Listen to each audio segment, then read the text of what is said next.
Good evening and thanks for watching the news with me, Dave Gadama. First, the headlines. People's Party leader Dr. Joyce Banda announces the party will go alone in next year's elections.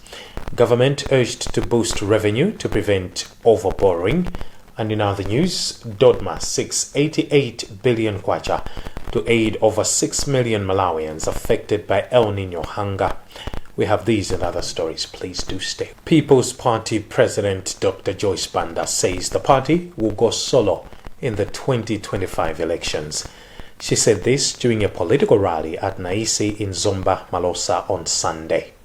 This follows an earlier communication from the Malawi Congress Party that the Tonsi alliance would end once it holds its convention. Dr. Joyce Banda told the gathering that she met the MCP president, Dr. Lazarus Chakwera, in Mzuzu, who confirmed the development. She therefore stressed PP had not come to Zomba rally to announce its departure, to the Zomba rally to announce its departure from the alliance. The Ministry of Finance and Economic Affairs has emphasized the need to increase government revenue to avoid excessive borrowing for purposes of operations. Treasury notes that revenue targets set in collaboration with the Malawi Revenue Authority, MRA, consider all relevant parameters. Wezigausi has this report. In an interview, Secretary to the Treasury, Bechani Cheleni, says it is always the expectation that MRA is going to reach and beat its targets. He says where the country is right now, there is need of much revenue as possible in order to fund the many public service activities that are there. MRA spokesperson Stephen Kabuluma says the authority is highly optimistic that the targeted revenue collection performance for the rest of the year will be met. The members of staff at Malawi Revenue Authority are very much committed to ensure that we meet the target. We are putting various strategies. We are also changing so many things at the Malawi Revenue Authority to make sure that we meet the target. So yes, we are very much optimistic that come March next year, we should be able to collect the 3.26 trillion. Meanwhile, economist Melvin Banda said it should be noted that non-tax revenues continue to underperform, underscoring the difficulties government faces to supplement tax revenues. The International Organization for Migration, IOM, has reaffirmed its commitment to supporting the government of Malawi in creating a safer environment for migrants in the country. Speaking on the sidelines of a consultative workshop held in Lilongwe, the organization's head of programs support for Malawi, Alina Zaleski, emphasized IOM's ongoing efforts to collaborate with the government and other stakeholders to combat migrant smuggling and human trafficking. She said their objective is to ensure that all individuals coming into Malawi, including its own citizens, have access to a safe environment and are protected from exploitation. Zaleski explains to our reporter, Bimpero Malimba.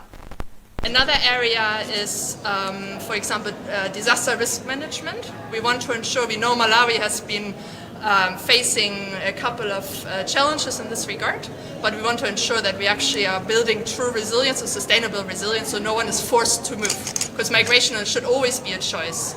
It should be a choice if people want to stay or move. Secretary for Homeland Security Stephen Kayuni highlighted the workshop's importance in developing an effective migration implementation plan for the country. One of the most crucial things that is having concerns on how movement of people is being conducted. We believe that the workshop that is here is going to help move things forward. There are so many things. There's an implementation plan that needs to be developed for the country, and the input that will come from the government officials and all the stakeholders will really help map the way forward. The Department of Disaster Management Affairs, DODMA, is seeking 88 billion kwacha to implement its budget and assist over 6 million Malawians facing hunger due to the effects of El Nino. Dodma requires 278 billion kwacha to procure at least 261,000 metric tons of maize for its food response program. Pempero Malimba reports.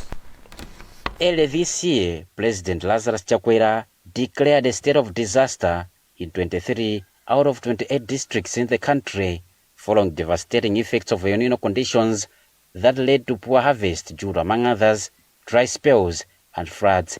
Following this, a recent Malawi Vulnerability Assessment Committee report revealed that 5.7 million people across the country face hunger between October 2024 and March 2025. Speaking to Times after appearing before the Parliamentary Committee on Agriculture, Dodma Director of Preparedness and Response, Moses Chimpepo, said so far they have mobilized 190 billion kwacha, which is 55% of the needed funds. Chimpepo said the government is working with the World Food Programme and other players to effectively mobilize the remaining resources. We are so far moving forward, procuring maize through NFRA, through ADMAC, and also WFP, using the resources mobilized from the various partners, is also procuring maize so that we are able to move forward and distribute. Our intention is come towards the end of September. For those the months of October, those districts starting with October, we should roll out the program and start distributing. So far so good. We are still moving forward through the Ministry of Finance, Treasury, and also government and the other partners. The committee's chairperson, Samia Suleiman, challenged Dodma to expedite its preparations to effectively carry out the food response program. Suleiman believes effective preparations are crucial to ensure that more Malawians are supported with food.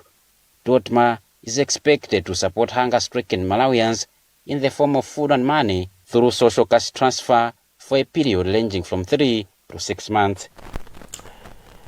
The Malawi University of Science and Technology MAST has signed a lease agreement with the Malawi Post Corporation MPC in Blantyre. During the ceremony, MAST Vice Chancellor Professor Adres Malata said the agreement is a means to expand the university's teaching and learning process. Kelly Apollo has the details in this report. As the university is clocking 10 years since its establishment this year, it is expanding into various districts across the country such as Mzuzu, Lilongwe and Blantyre. The Vice-Chancellor of the university, Professor Adres Malata, says the institution is on a mission of taking its programs to the people. We need to grow. We need to have a city campus. So this is going to be the MAST city campus for undergraduate and postgraduate programs. And as I said earlier on, we know that we are now going to move into access, improving numbers of students we can take into our institution, but also creating, conducive environment for those students who want perhaps to stay at home or they want to be working, so they don't want to be coming on campus every day. We are also hoping that our postgraduate programs may be moving into this space once we have renovated and make sure that it is at a high quality standard that we were looking for. Good universities need to be everywhere.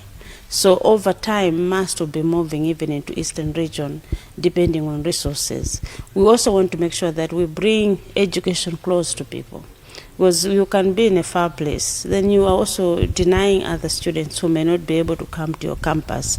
Getting into this city campus and now moving into Lilongwe for Kampala campus and then in Mzuzu campus is just really making sure that we bring education close to people. On the other hand, MPC Postmaster General Angel Banda said apart from increasing its revenue, the company also sees the agreement as a means of contributing to enabler number 5 of Malawi Vision 63. So this is very crucial for us. It complements our revenues, but also going into a partnership with a university like MAST is also quite something that is very crucial for us as well. We have staff that are looking at, improving their education qualifications. And if MAST comes here, then we have an opportunity to train our staff even more. This is an example of the progress that we are making, that is on our post property. but we are also making a lot of progress on the courier side. It's one of our cash cows currently, and we are also working on enhancing it even more because we want to regain the market share in Malawi. The university is expected to start offering undergraduate and postgraduate programs in Blantyre by January next year.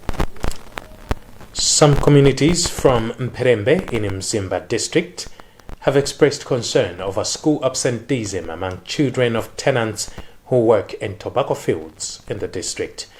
According to Mperembe Area Development Committee, children who assist their parents in tobacco fields are the ones missing out classes the most.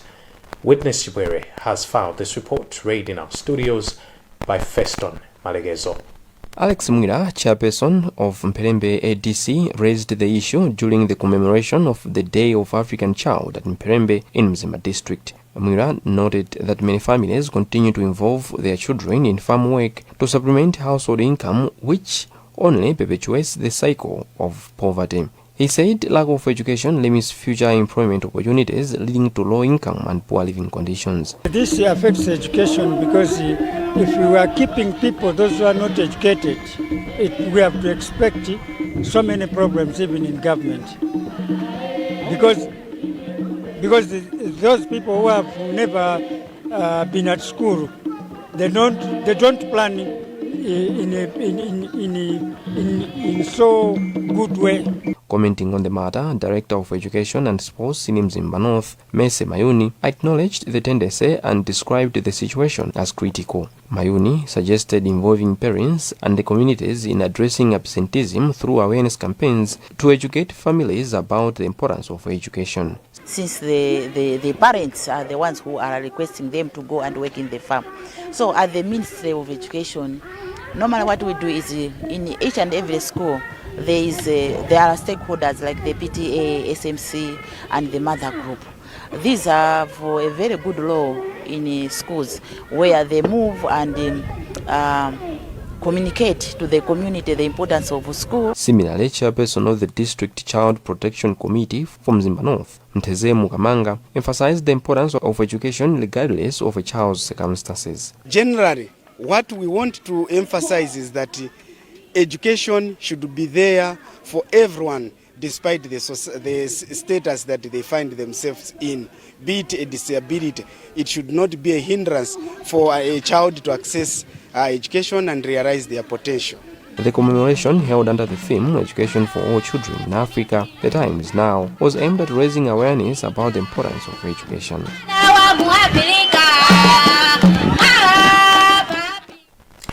You are watching the news on Times Television TTV. We will be back in a moment. Love food, and then suddenly felt the burn. Don't let heartburn or indigestion ruin your meal. Try Tummy Sid. It gets to work fast to stop acids. Tummy Sid. Fast, soothing relief from heartburn.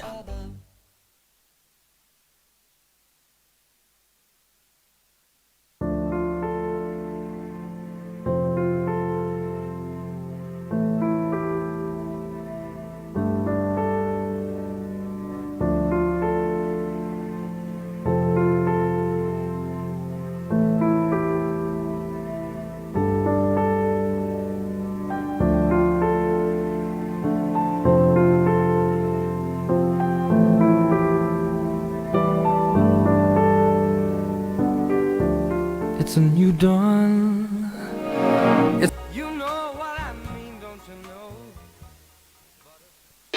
In more news, women in the Anglican Church have been encouraged to instill good values and morals in the younger generation if the country is to register sustainable development.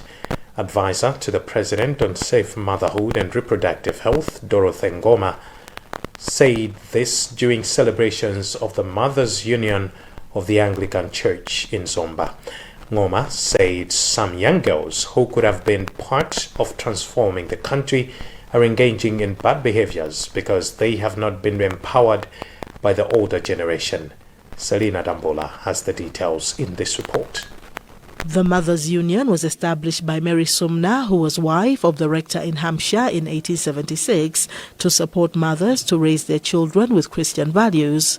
The Mothers' Union in Malawi meets once every 3 years, and this year they celebrate the grouping by the theme, Serving God Faithfully in an Unfaithful World.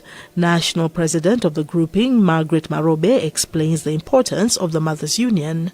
We are still continuing doing the work of the founder of Mothers Union, and to us we are saying we cannot just do on the phone or visiting people, but when we gather all the women together,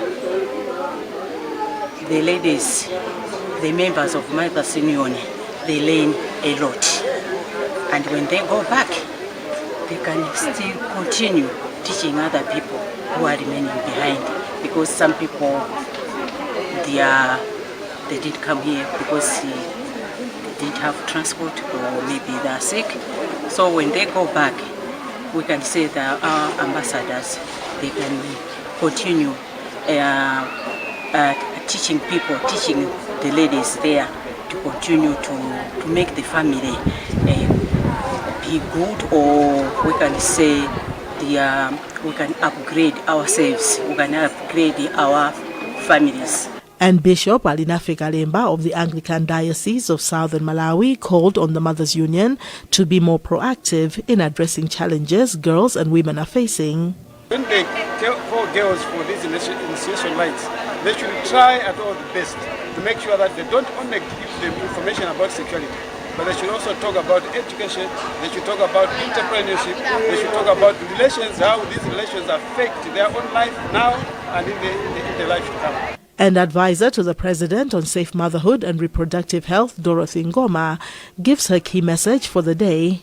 Mothers to take responsibility of their children in terms of their faith, the Anglican faith, the love of their Jesus, but also to do community work, protect the interests of the weak, like orphans or women who have problems, and also to support and take care of their families. The Mothers Union in Malawi has a membership of over 23,000 women. One of the seed companies in the country, Seedco, has urged farmers to closely monitor weather patterns to select seeds that align with current climatic conditions.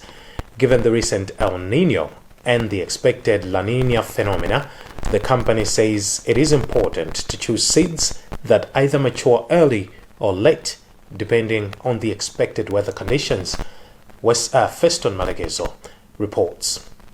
The remarks were made by Boyd Luwe, the company's managing director, during a seed conference with its distributors and readers ahead of the 2024-2025 farming season. Luwe warned people that continue to produce counterfeit seeds, saying they will face the law as they are working with the Seed Services Unit and police to counter such practices. He said fake seeds are not only counterproductive to the company, but are also detrimental to farmers, who end up failing to produce more harvests. This year, with the La Nina conditions, we are being told that the north might get less rains, and encouraging farmers to plant medium and early maturity varieties, while the center will go for late maturity varieties, and the south will stick with early to ultra early varieties. This information we are dispatching, we're sharing this information with our distributors to make sure that as they place seed in alignment with the rainfall conditions that will exist this year in the different localities in the country. One of the readers, Rose Kalua, encouraged farmers to ensure they buy their seeds early. Most of the farmers, they do not really know the importance of using these varieties of seeds from Seedco. They still grow local seeds which are low in production, but if they can start buying seeds from Seedco, it means their production will also be very, very high. So we are encouraging our farmers by making demonstration plots in the villages, making groups, visiting the cooperatives, introducing to them the varieties of maize seed from Seedco so that they can produce more. Seedco, among others, supplies certified hybrid maize seed varieties, soya beans, groundnuts, sugar beans, and vegetables. And that report from Feston Malekeso brings us to the end of the bulletin tonight. Before we go, a look at the headlines once again. People's Party leader Dr. Joyce Banda announces the party will go alone in next year's elections. Government urged to boost revenue to prevent over-borrowing. And in other news, Dodma seeks 88 billion kwacha to aid over 6 million Malawians affected by El Nino hunger. You can get more on these and other stories by visiting www.times.mw, liking and following our Facebook page, Times360 Malawi, Twitter at Times360 Malawi, and by subscribing to 1895 by dialing star 1895 hash. My name is Dave Kadama, wishing you a good night. Of course, Blue Band is amazing on toast. Duh. But did you know there's more? Blue Band can do your topping and your frying and stir frying.